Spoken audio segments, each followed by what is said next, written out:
네, 반갑습니다. 뉴라이프 미니스트입니다. 오늘로 이제 네 번째 함께 모이는 시간이 되었습니다. 첫 주에 사실 아무것도 그냥 모르고 그냥 무식하면 용감하다고 시작은 했는데 역시나 그 하드웨어적인 음질의 문제, 버퍼의 문제, 뭐 업로드의 문제, 뭐 여러 가지 문제가 참 산적해 있었습니다. 그래서 무엇보다 이제 들으시는 분들이 와, 진짜 이걸 끝까지 들어주시는 게 진짜 감사하다. 이런 생각이 들 정도로 제 자신도 다시 한번 이렇게 들어보는데 듣기가 힘들더라고요. 그래서 오늘은 특별히 이제 녹음을 해서 한번 올려봐야 되겠다 해서 지금 이제 오늘은 이제 녹음을 해서 업로드를 합니다. 우리 말씀 한 구절 나누겠습니다. 지난주와 지지난주와 마찬가지로 디모데후서 2장 15절인데요. 이것을 개정 버전과 킹제임스 버전으로 각각 제가 읽어드리겠습니다. 너는 진리의 말씀을 옳게 분별하며, 이거 개역개정판이에요. 너는 진리의 말씀을 옳게 분별하며 부끄러울 것이 없는 일꾼으로 인정된 자로 자신을 하나님 앞에 드리기 힘쓰라 그래요. 킹제임스 버전입니다. 너는 진리의 말씀을 바르게 나누어 내 자신을 하나님께 인정받은 자로 부끄러울 것이 없는 일꾼으로 나타내도록 연구하라 그래요. 무엇보다 제가 굳이 개역 개정판이 아닌 킹제임스 성경을 기반으로 설명을 드렸어요. 그런데 이거에 대해서 궁금해 하실 것 같아서 여러분 오늘 이렇게 제가 한 구절을 놓고 읽어 드렸듯이 그리고 들으셨다시피 분명히 두 가지 버전에서 말하려고 하는 뉘앙스는 비슷하거든요. 하지만 축자 하나하나의 워딩, 그러니까 워드 하나가 단어 하나가 빠졌다는 것을 알 수 있죠. 그게 뭐죠? 가장 중요한 단어, 나누다, 디바이딩이 빠졌어요. 그렇죠? 무엇보다 근본주의 신학은요, 단어 하나하나를 누가 주셨다고 믿냐면 하나님께서 주셨다고 믿어요. 그래서 성경에 그 워드 하나하나에 영감을 넣어주셨다는 하나님의 절대 주권을 인정하는 전제하에 성경의 권위를 인정하기 때문에 절대로 성경의 단어를 빼거나 변개하거나 뭐 점 하나도 뺀다는 것은 동의할 수가 없다라는 겁니다. 왜?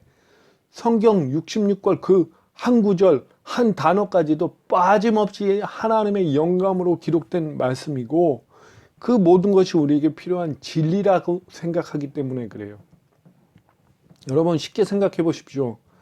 하나님의 권위가 어디서 나옵니까? 성경으로부터 나오는 거예요. 그렇다면 이 시대가 왜 유독 하나님을 믿지 않습니까? 성경을 믿지 않기 때문에 그런 겁니다. 지금 하나님의 권위가 땅바닥에 그러니까 건드박질 치고 있는 이유가 다른 데 있는 게 아니에요. 무엇보다 한국교회가 이토록 힘을 잃고 영적인 깊은 잠에 빠져들었다고 왜 생각하십니까? 뭐 나름 복잡한 이유가 있고 복잡한 뭐 근거를 제시하지만 저는 가장 근본적인 문제는요. 성경의 권위가 무너졌기 때문에 그렇게 성경이 매우 고리타분해진 거예요. 그래서 교회가 이제는 성경이 아닌 시대 이데올로기에 편승한 채 어디서 교회에서 무지개를 두르고 동성애를 지지한다고 그러고 교수 학생 너나 할 것 없이 어디서 신학교에서 동성애 동아리가 만들어지질 않나. 또 한쪽에서는 어디서 교회에서 아니 무슨 동성애가 뭐 밥 먹여주냐. 내 코가 석자인데 지금 내 축복 빌기도 바쁜데 그런 걸 뭐하러 신경 쓰냐면서 이렇게 교회가 극단적으로 양극화된 근본적인 이유는 멀리 있지 않습니다. 성경 말씀을요. 내 인생의 절대적인 진리, 절대적인 가치라고 인정하지 않아서 그런 거예요.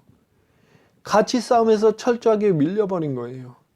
그래서 바이블 빌리버인 저와 여러분은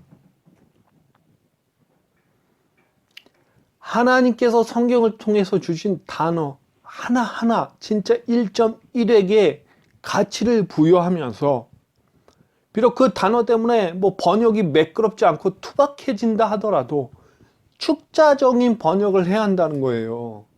그렇게 축자적 번역에 충실했던 킹제임스 성경은 400년 동안 단 한 차례도 한 번도 개정 없이 미국 등지에서 가장 많이 사용되었고, 킹제임스 성경을 근간으로 각 나라의 언어로 번역되고 옮겨지면서, 무엇보다 놀라운 사실은 감리교의 창시자 존 웨슬리, D.L. 무디, 조지 뮬러, 조지 휘필드, 찰스 뻘전, 허드슨 테일러, 이런 영적 거장들이자 복음 전도자들이 모두 킹제임스 성경을 보면서 큰 역사적인 부흥과 중흥을 이뤄내게 된 것입니다. 허나 19세기에 비로소 이 성경 번역의 영역마저도 세계관의 전쟁이, 폭발적인 세계관의 전쟁이 시작되거든요. 이때부터 자유주의 신학과 맞물린 현대 역본들이 밀물처럼, 쓰나미처럼 밀려오기 시작하는데 엄청난 전쟁이 시작됩니다. 안타깝게도 1887년 중국으로 파송된 존 로스 선교사에 의해 번역된 첫 우리말 신약 성경, 이게 중국어를 한국어로 번역한 거거든요. 이 번역 기법이 축자적 번역 기법이 아닌 동적 일치 기법을 사용했다는 거예요. 동적 일치 기법. 이 동적 일치 기법은요, 문자 하나하나 축자에 뭔 그렇게 대단한 의미가 있냐라면서 축자보다는 보다 매끄럽게, 야, 내용만 통하면 되지, 뜻만 잘 전달하면 되지, 그게 더 중요한 거 아니냐 라면서 이 말씀의 문자적인 의미를 변개, 축소, 수정시키는 동적 일치 기법을 채택했다는 사실입니다. 그래서 유독 개역 개정 성경에만 뭐 여러 가지 문제가 있겠지만 한 가지를 들자면 귀신이라는 단어가 참 많이 나와요. 여러분, 귀신 들린 자 뭐 이렇게 많이 나와요.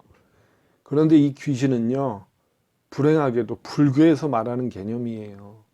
죽은 뒤에, 귀신이 뭡니까? 죽은 뒤에 소위 원한을 품고 구천을 떠도는 그런 불교적인 개념이에요. 맞죠?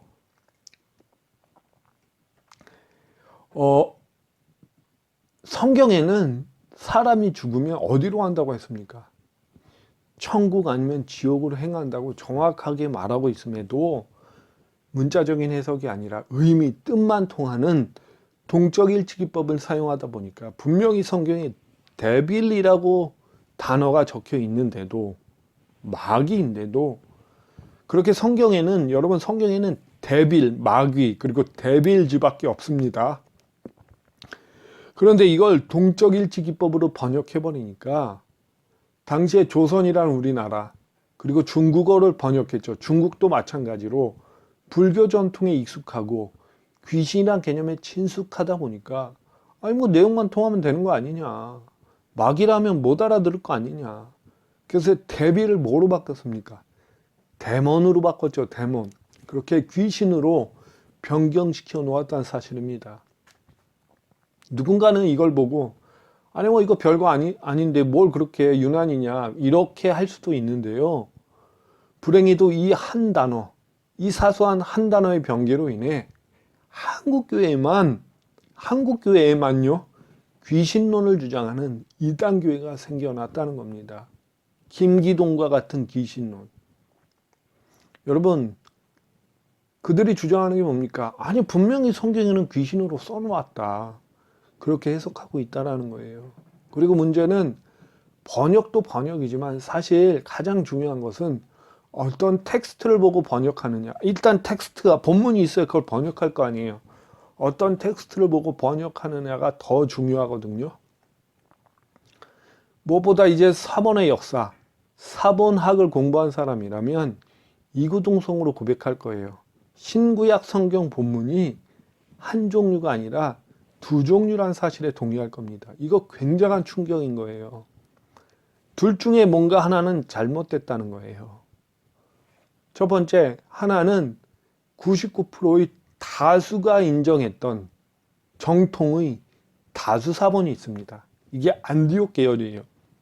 그리고 또 다른 하나는 1%의 소수만 취급했던 소수 본문. 이건 천주교 계열의 알렉산드리아 본문이에요. 첫째, 시리아의 안디옥, 그러니까 다수사본이 나온 안디옥은 터키의 남동부에 있는 도시인데, 무엇보다 성경에 이 안디옥을 어떻게 묘사하고 있냐면, 어떻게 묘사하고 있죠? 처음으로 그리스도인이라 불린 자들이 나타난 도시라고 성경에 나와 있습니다.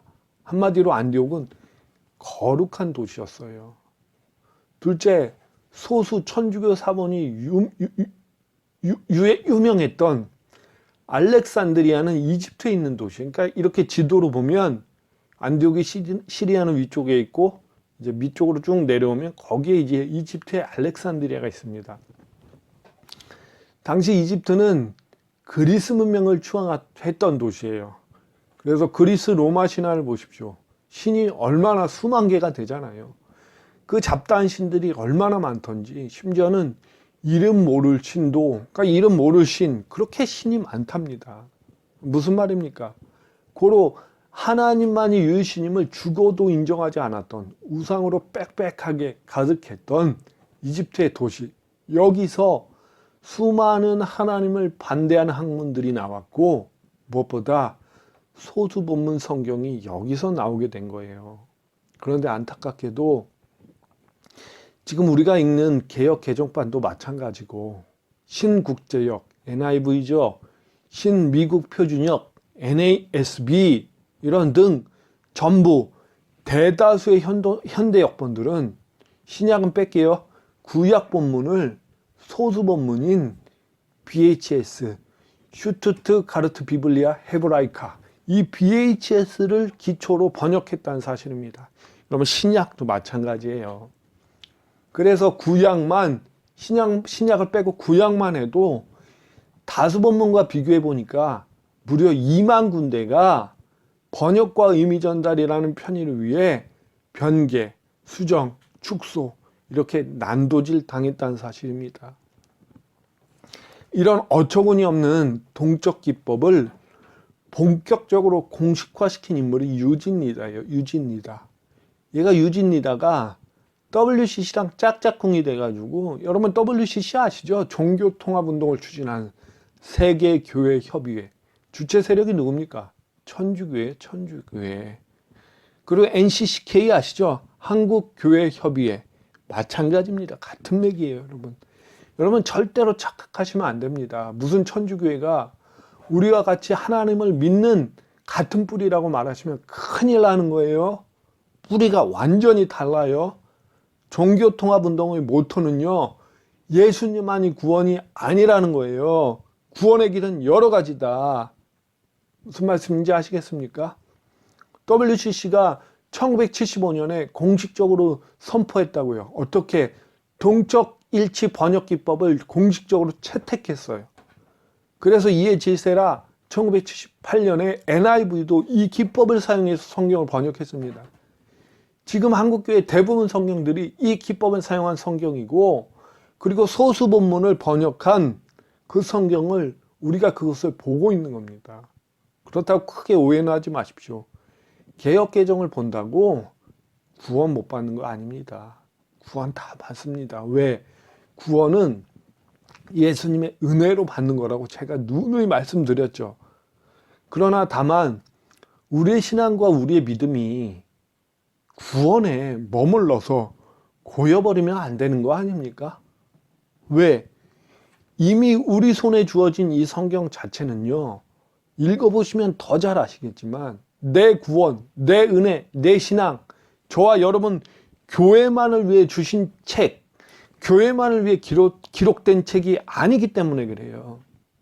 성경은요, 교회된 저와 여러분의 구원과 신앙 그 이상을 뛰어넘어가지고 인류 역사를 통해서 이룩하고자 하시는 하나님의 뜻과 계획이 있거든요. 그런데 그것이 아무렇지 않게 변개, 수정, 축소됐기 때문에 이제는 하나님의 뜻과 계획은 온전히 허공에 파묻혀 버렸어요. 그렇게 한국교회는 밤낮 내 구원만 앵무새처럼 부르짖는 맹인이 맹인을 인도하는 까막눈, 소경이 되었다는 사실입니다. 이거에 대해서 예수님께서 호되게 질책하셨어요. 그게 누가복음 12장 56절입니다.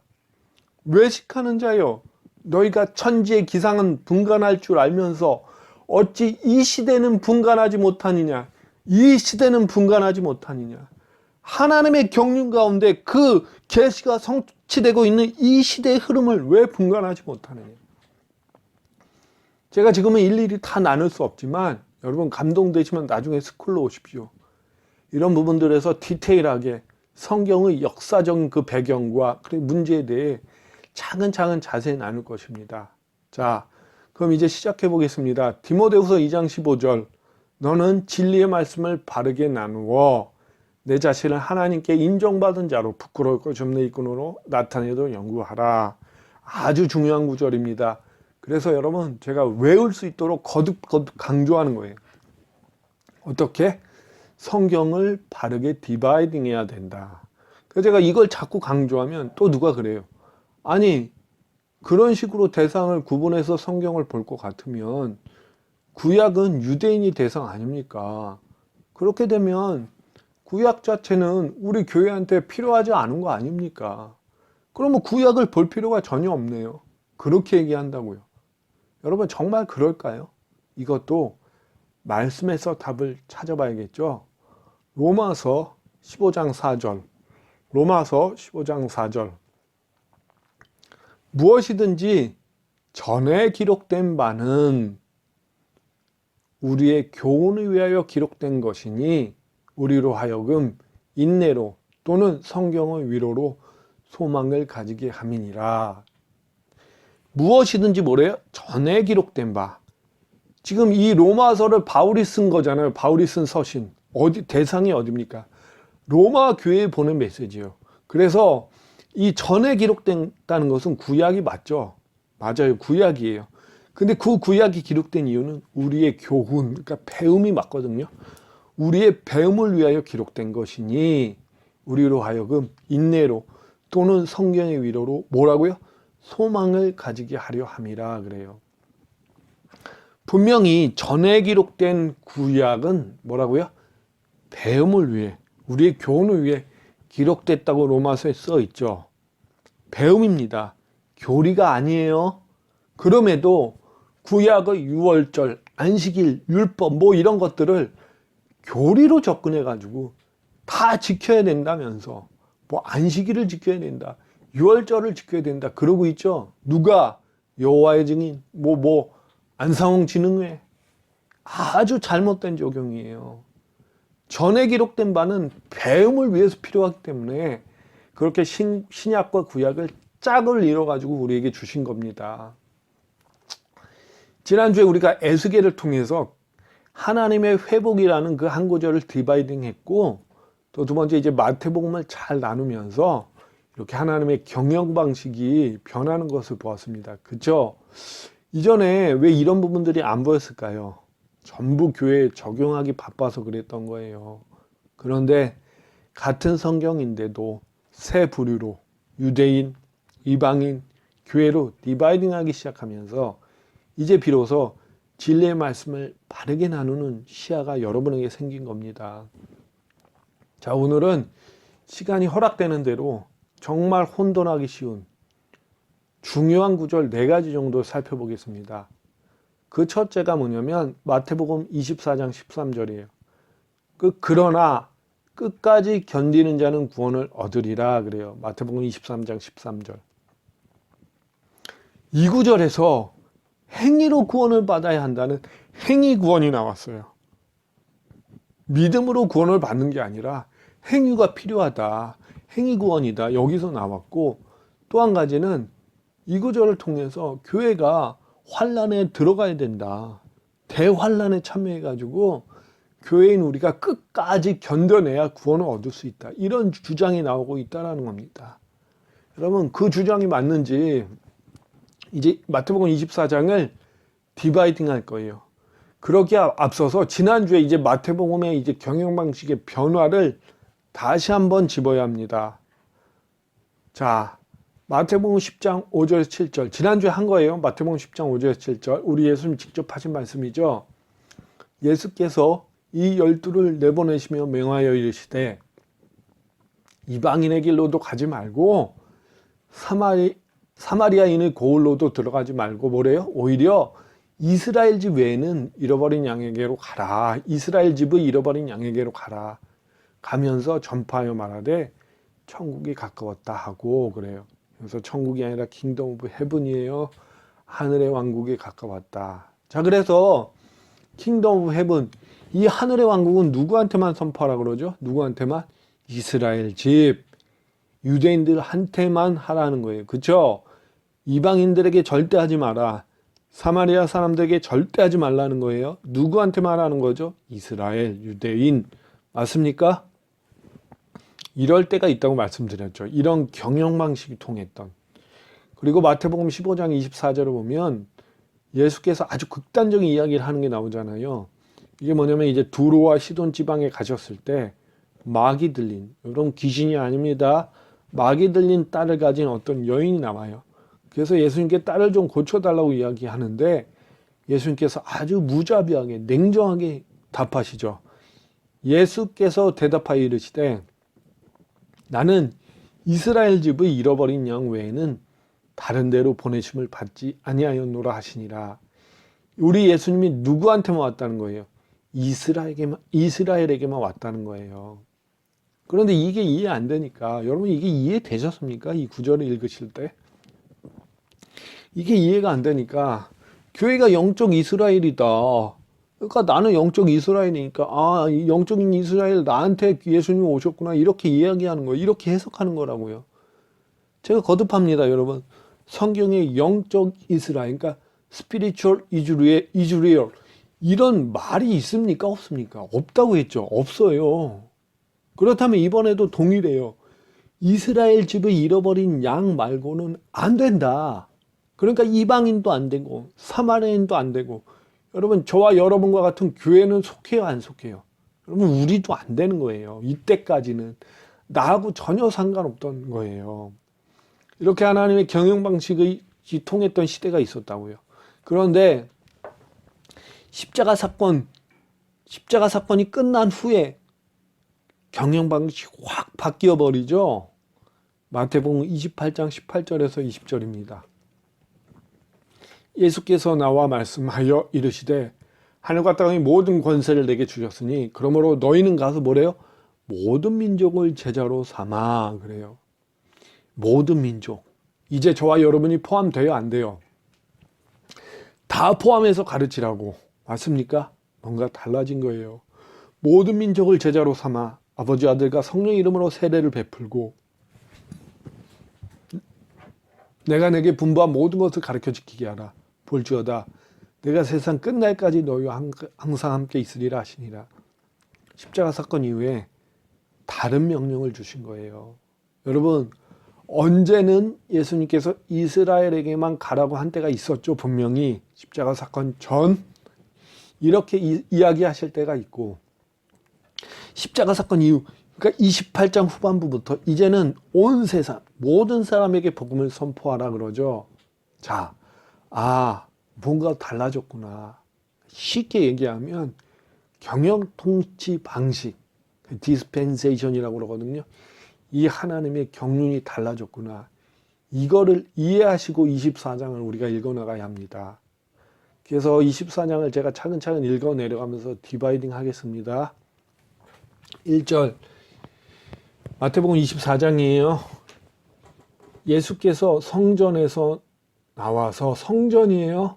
가실 때에 제자들이 성전 건물을 가리켜 보이려고 나아오니 여러분 예루살렘 성전입니다. 이걸 가지고 내가 성전이니까 뭐 교회에게 나에게 하신 말씀이다 그러면 곤란합니다. 2절 대답하여 이르시되 너희가 이 모든 것을 보지 못하느냐 내가 진실로 너희에게 이르노니 돌 하나도 돌 위에 남지 않고 다 무너뜨려지리라 그래요. 여러분 예수님께서 이 성전이 무너진다는 예언을 하시고 정확히 40년 뒤에 AD 70년경에 티투스 장군에 의해서 예언 그대로 예루살렘 성전이 돌 위에 돌 하나도 안 남고 다 박살났어요.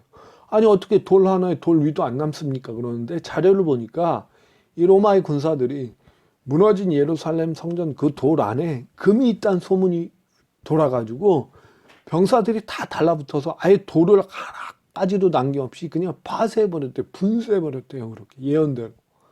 3절 예수께서 감람산 위에 앉으셨을 때에 제자들이 조용히 나와 이르되 우리에게 이르소서 어느 때 이런 일이 있겠사오며 또 뭐래요? 주의 임하심과 세상 끝에는 무슨 징조가 있사오리까? 4절 예수께서 대답하여 이르시되 너희가 사람의 미혹을 받지 않도록 주의하라. 많은 사람이 내 이름으로 와서 이르되 나는 그리스도라 하여 많은 사람을 미혹하리라. 난리와 난리 소문을 듣겠으나 너희는 삼가 두려워하지 말라. 그래요. 두려워하지 말라. 이런 일이 있어야 돼. 아직 끝이 아니니라. 7절 민족이 민족을 나라가 나라를 대적하여 일어나겠고 곳곳에 지진과 기근과 지진이 있으리니 이 모든 것은 재난의 시작이니라. 여러분 환난이 아닙니다. 재난의 시작이니라. 그리고 9절에 이제 환난이 들어가요. 그때에 여러분 그때란 단어 드디어 나왔죠. 본격적인 7년 대환란기입니다. 사람이 너희를 환난에 넘겨주겠으며 너희를 죽이리니 너희가 내 이름 때문에 모든 민족에게 미움을 받으리라. 그때에 많은 사람이 실족하게 되어 서로 잡아주고 서로 미워하겠으며 거짓 선지자가 많이 일어나 많은 사람을 미혹하겠으며 불법이 성하여 많은 사람의 사랑이 식어지리라. 13절 그러나 끝까지 견디는 자는 구원을 얻으리라 그래요. 자, 이 마태복음 24장 환난장인데 이 장이 디바이딩 해봅시다. 예수님 십자가 사건 전입니까 후입니까? 28장 전입니까 후입니까? 24장이니까 전이죠. 그러니까 예수님이 십자가 사건 이후에 경영 방식이 달라진 거니까 24장은 아직 그 경영 방식이 달라지기 전이에요. 24장의 대상은 누구죠? 수신자는 누구죠? 교회인 우리입니까? 유대인입니까? 유대인이에요. 그런데 지금 이 13절을 끝까지 견뎌야 구원받는다. 이 구절 때문에 저도 이 팜플렛을 받아봤습니다. 팜플렛을 딱 받았는데 뭔가 이상하더라고요. 표지도 그렇고 어마무시하게 자극적이고 또 무서워요. 그러니까 문구가 어떠냐면 뭐 대문짝만하게 666 배립칩을 받으면 영원한 불지옥에 갑니다. 깨어나십시오. 세상을 보십시오. 때가 임박했습니다. 시대를 분별하여 깨어있으라. 곧 환란이 시작됩니다. 환란을 견뎌내야 끝까지 견뎌내야 구원받습니다. 그러면서 뭐 유튜브 주소 이렇게 치고 짐승 뭐 해가지고 여기를 검색하십시오. 여러분 이 팜플렛을 보고 있으면 당장이라도 뭔가 큰일이 날 것 같지만 여러분 이 구절을 교회에 적용하는 게 맞습니까? 틀립니까? 여러분 이 정도 구분하시면 정말 대단한 발전입니다. 이제는 웬만해서는요 속지 않을 거예요. 자, 잘 보세요. 여러분 교회인 우리는 예수님의 그 믿는 믿음, 그 은혜로 구원받습니까? 끝까지 견뎌야 구원받습니까? 교회인 우리가. 저 백보 양보할게요. 교회인 우리가 만약에 진짜 견뎌내야만 구원을 받는다 칩시다. 환란에 들어가서. 그럼 무슨 놈의 구원이 은혜로 받았다가 예수님 믿는다는 그 고백으로 받았다가 못 견디면 구원이 취소되고 그렇게 예수 그리스도의 피가 예수 그리스도의 그 보혈이 분명히 그 보혈로 단번 속죄 그렇게 주신 구원의 약속이 호떡지 집듯이 이랬다 저랬다 진짜 막 구원에 받았다 취소됐다 받았다 취소됐다 그럴까요? 여러분 멘탈이 강하고 진짜 끈기 있는 사람만 끝까지 견디는 자만 구원받을 것 같으면 그럼 뭐하러 예수님께서 십자가에 오셔가지고 달리셨습니까? 이 땅에 오셔서 십자가에 달리셨습니까? 여러분 이거 매우 중요한 문제예요. 예수 그리스도의 십자가 사건의 본질이 사라지는 거예요 지금. 자, 마태복음 24장의 대상은 유대인이라고. 유대인. 잘 보세요. 지금도 이스라엘에 살고 있는 물리적인 이스라엘이란 나라의 유대인들 아무리 전도해도 지금 예수님 안 믿거든요. 아주 극소수의 메시아닉 주들만 있을 뿐이지 그것도 대부분 관심이 없어요. 지금 너무나 세큘러 세속적이라 그런데 관심이 없어요. 그런데 7년 대환란기에 계시록에 가면 수많은 유대인들이 예수님을 구주로 영접하는 엄청난 회심이 일어나거든요. 그런데 이 회심 자체가 시기적으로 7년 대환란 시기이기 때문에 목숨을 담보하지 않으면 불가능할 시기라는 거예요. 왜? 문자 그대로 24장에 보시면 돼요. 그때 예 하면서 나오잖아요. 서로가 서로를 잡아서 넘겨줍니다. 서로가 서로를 미워해요. 그러니까 서로가 서로를 감시하는 거예요. 감시하는 거.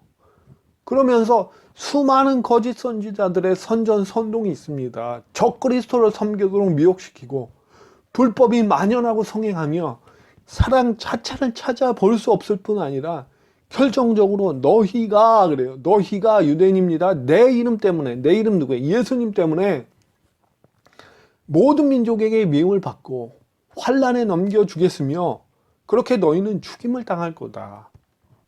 그러니까 예수님이 하신 거예요. 그러나 끝까지 견디는 자는 구원을 얻으리라 그래요. 그러나 여러분 디바이딩 해보면 잘 알잖아요. 이건 교회에게 하시는 말씀이 아니에요. 그리고 이 내용을 통해 우리가 알 수 있는 것이 결정적으로 7년 대환란의 무대가 이스라엘 땅이구나. 유대인이구나. 이걸 알 수 있는 겁니다. 그래서 제가 계속 이 엔타임 하나님의 마지막 시간이 이스라엘과 그리고 그 이스라엘 안에 있는 예루살렘 그곳을 중심으로 하나님의 그 타임라인이 흘러간다고 말씀드린 거예요. 제가 저희 NLM 커리큘럼에 요한계시록을 한 6주 정도 큰 맥을 디바이딩해서 잡습니다. 이게 강의하듯이 하면 진짜 끝이 없기 때문에 이 6주 정도 큰 맥을 디바이딩 하는데 그거 들으면요. 아, 환란은 교회와 무관하구나. 이 사실을 알게 됩니다. 여러분 절대 속지 마십시오. 무엇보다 정말 안타까운 거예요. 이런 팜플렛 하나 때문에 환란에 대한 어떤 대환란에 대한 두려움에 묶여 계신 분들이 참 많더라고요. 666에 대한 공포가 있고 여러분 절대 두려워하지 마십시오. 예수님께서 분명히 말씀하셨어요. 어디에? 요한복음입니다. 요한복음은요 교회에게 주신 말씀이거든요. 그래서 마태, 마가, 누가 이 공간복음하고는 내용 자체가 다릅니다. 예수님께서 뭐라고 그래요? 진리를 알지니 진리가 너희를 자유롭게 하리라 하셨어요. 여러분 자유로워지십시오. 두 번째, 이기는 자입니다. 드디어 이기는 자가 나왔네요. 자, 요한계시록을 이해하는데 가장 중요한 황금 구절이 바로 요한계시록 1장 19절이거든요.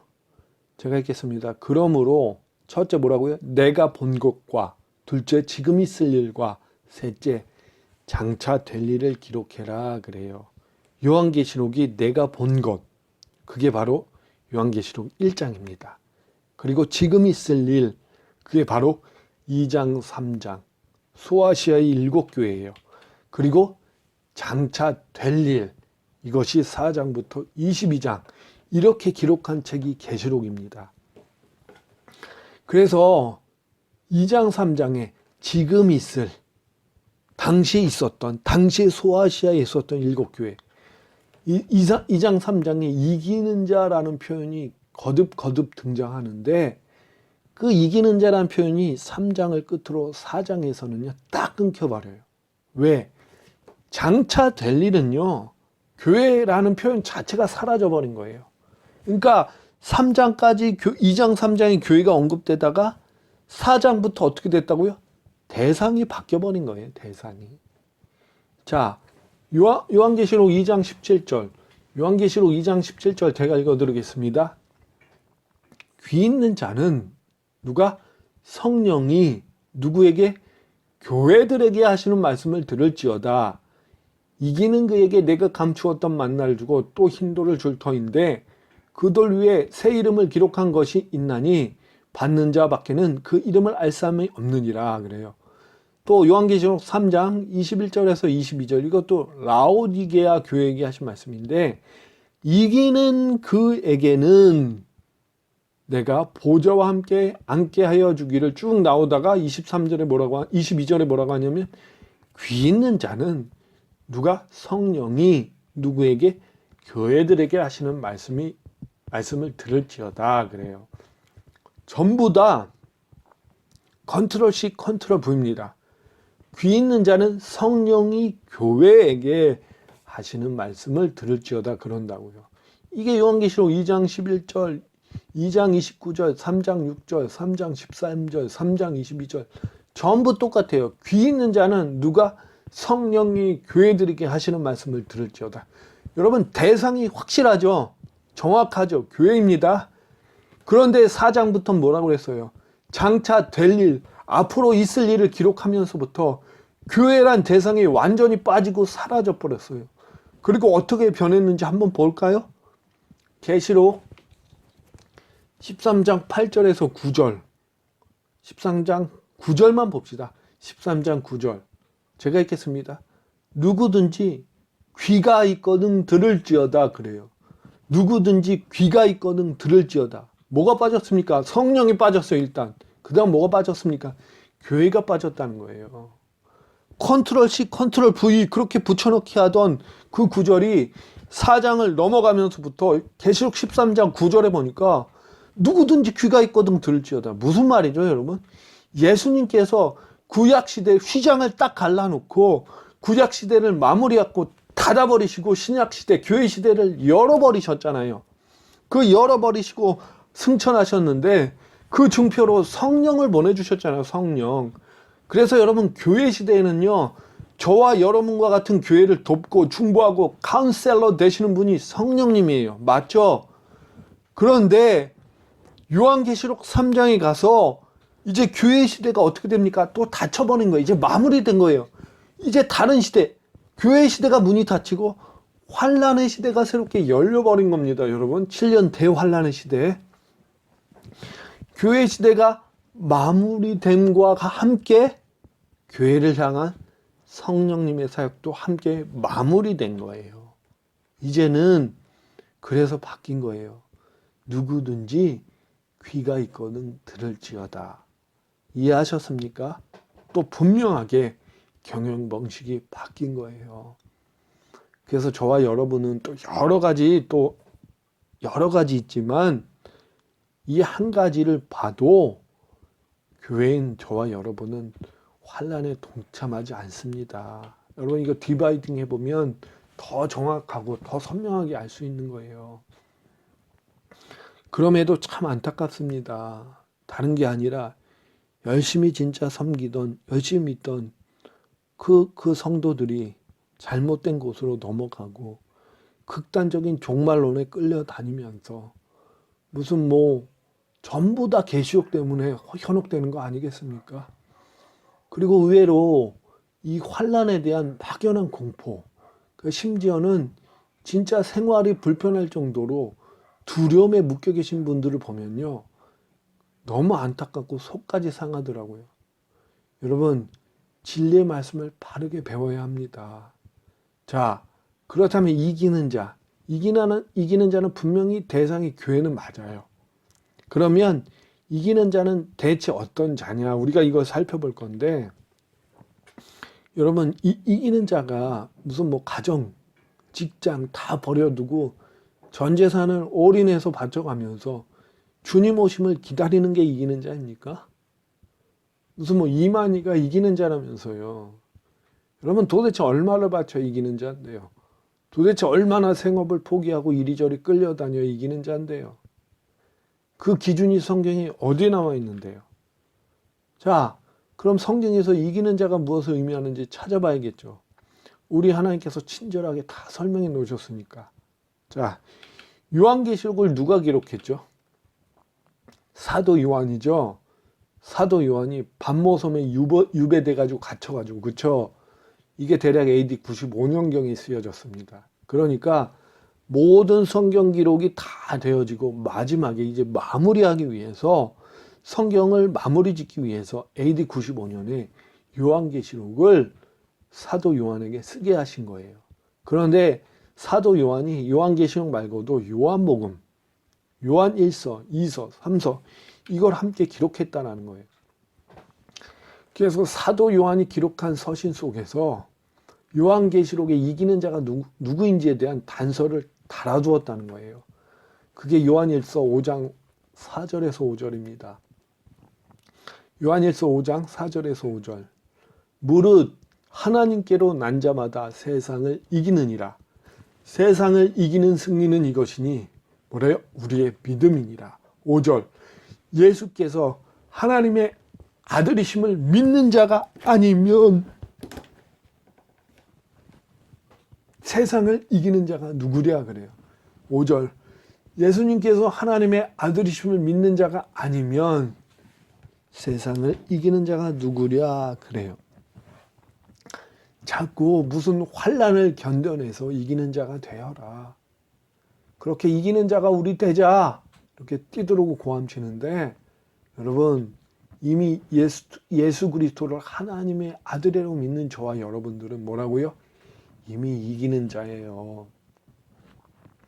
무슨 전 재산을 헌금하는 특별한 행위를 하는 자가 이기는 자가 아니고 환난을 끝까지 견디는 행위를 하는 자가 이기는 자가 아니고 이만희가 이기는 자는 더더욱 아니고 예수 그리스도가 하나님의 아들이심을 믿는 자인 저와 여러분들은 이미 이기는 자입니다. 자, 세 번째 이제 계시록 7장에 기록된 14만 4천에 대해 살펴보겠습니다. 이 14만 4천과는 논란이 참 많습니다. 특별히 1872년에 찰스 테이지 러셀이 이 계시록의 14만 4천을 가지고 이제 자기네들이 인침받은 집단이라고 우기면서 여호와의 증인이라는 이단 종파가 생겨났고 대부분 이단들이 이 14만 4천을 물고 늘어지는 모습을 보고 있어요. 요한계시록 14만 4천은요, 제가 뭐 굳이 친절하게 뭐 디테일하게 설명할 게 전혀 없어요. 그냥 문자 그대로 보시면 돼요. 자, 그냥 읽으면 돼요. 요한계시록 7장 2절에서 9절인데 제가 읽겠습니다. 또 봄에 다른 천사가 살아계신 하나님의 인을 가지고 해 돋는 데로부터 올라와서 땅과 바다를 해롭게 할 권세를 받은 네 천사를 향하여 큰 소리로 외쳐 이르되 우리가 우리 하나님의 종들의 이마에 인치기까지 땅이나 바다나 나무를 해하지 말라 하더라. 4절. 내가 인침을 받은 수를 들으니 뭐래요? 이스라엘 자손의 각 지파 중에 대상이 나왔죠. 이스라엘 자손의 각 지파 중에 인침을 받은 자들이 14만 4천이니 그러면서 쭉 나와요. 유다 지파 인침 받은 자는 1만 2천이요. 루벤 지파 중에 1만 2천이요. 각 지파 중에 1만 쭉 나옵니다. 여러분 뭐 어렵습니까? 대상이 누구죠? 이스라엘 유대인의 12지파. 지금 14만 4천은 지금 물리적인 이스라엘 나라의 유대인. 어렵습니까? 안 어려워요. 그래서 제가 말씀드렸죠. 마태복음 24장에 유대인들의 큰 회심이 있을 거라고 그랬죠. 마찬가지입니다. 지금 인침을 받은 유대인들이 14만 4천에 달하는 엄청난 회심이 계시록에 일어납니다. 자, 들려오는 이야기로는 지금 그 이스라엘의 유대인들이 지금 그 중동의 유대인들이 예루살렘 제3의 예루살렘 성전의 건설을 계속 기다리고 기대하며 있어요. 지금 이게 한 맺힌 수건 사업이에요. 왜냐하면 유대인들은 구약 때부터 조상 대대로 성전 중심의 문화였거든요. 근데 AD 70년에 성전이 박살나버리지 않았습니까? 그리고 그 박살난 터 위에 그 자리에 정확하게 이슬람 사원, 바위돔이 지금 떡하고 세워져서 버티고 있지 않습니까? 그러니까 어떻게든 저걸 밀어내야 되는데 그리고 우리 성전을 다시 재건해야 되는데 지금 얼마나 속이 타겠습니까? 지금 이미 물밑에서는요, 이미 유전자 검사를 통해서 레위인들을 따로 어린 시절부터 거룩하게 구별시켜 놨대요. 그리고 성전제사 관련된 훈련을 받고 있답니다.